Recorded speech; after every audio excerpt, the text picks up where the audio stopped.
Morning. It's Thursday, August 13th, 2020, and I'm on my way to meet up with these guys to go ride. And let's talk about fear, and not so much in general fear, but let's talk about my fear. Let's talk about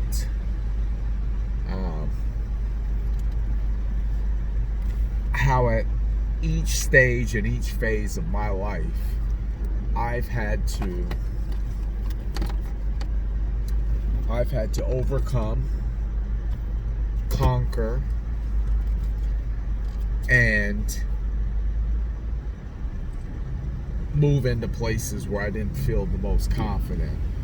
And one of the areas that I fear most is being told no. So if there's something that I feel I have to do that will require me to possibly be told no, I've been known to shy away from that. I've been known to back down from that. I've been known to delay doing it. And it's not that anybody told me no. It's that simply in my head, I believe that a no exists. Therefore, I don't even want to go there. I don't even want to pursue it. I don't even want to think about it as a possibility. And in every time I was resistant against that no, it almost, and I'm not going to say almost, because I'm going to say it is guaranteed the roadblock that is sitting dead center in the way of everything else I need to get to. It's like you can do all this other work, you can do all this other stuff, you can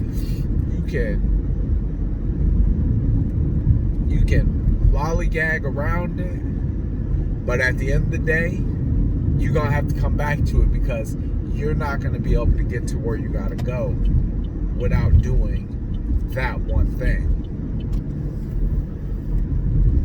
And for the longest, I had to start learning how to interview people, and I didn't want to ask anybody, because I didn't want to hear, no, I'm busy, I don't want to do it. And the funny thing is, we will build up this story in our head that is way worse than the situation. Like, for instance, with me having to interview somebody or call a client for referrals. Something simple. I'll sit there and say, they don't want to be bothered. They're going to say no. They're going to look at you like, fool, hell no.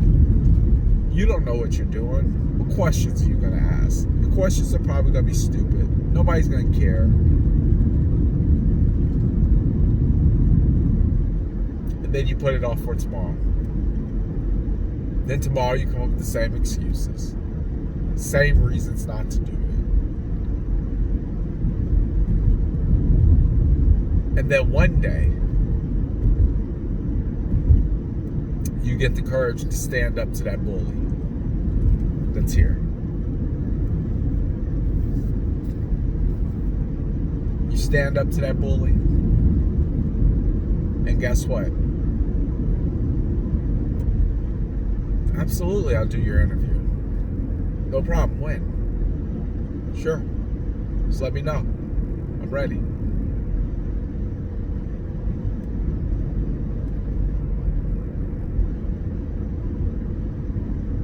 I am very much human. I very much have the same faults and flaws as everybody else. I just choose to let the bully beat me up shorter than most people. I don't like going through it. Eventually, I'll stand up to it. You're not going to push me around for long.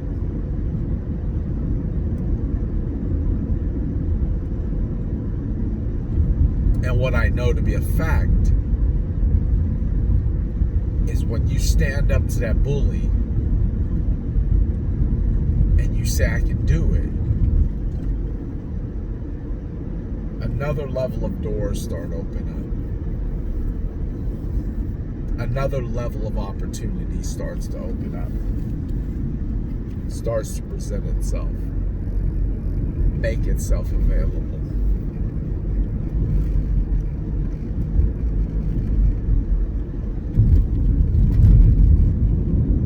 But you have to be willing to take that chance. Because a lot of it has to do with us saying, you know what, it's probably not that important. It's probably not going to make that big of an impact. You know what, never mind, skip it.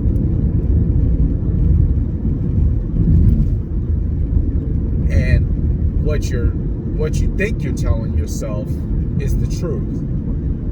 But what you're really doing is letting yourself off the hook. No, that bully is down that street and you're wasting 10 minutes walking out of your way to avoid that bully. No, go through that bully. Go handle that business. Go get that done. Just go do it. And no matter what the outcome is, you know that you stood up to that bully. That mental bully. That psychological bully.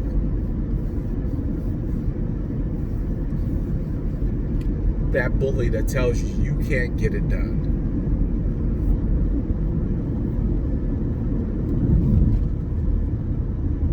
And you do it.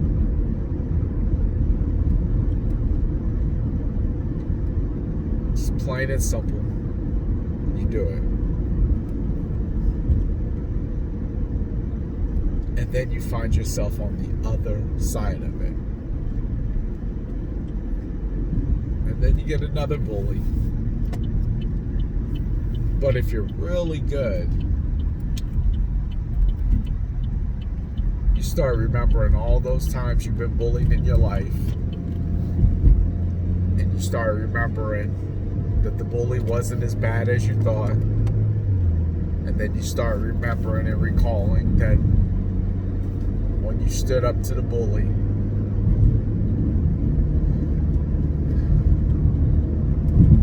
you got what you wanted.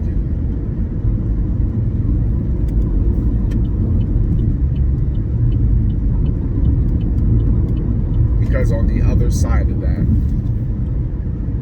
is the success that you want.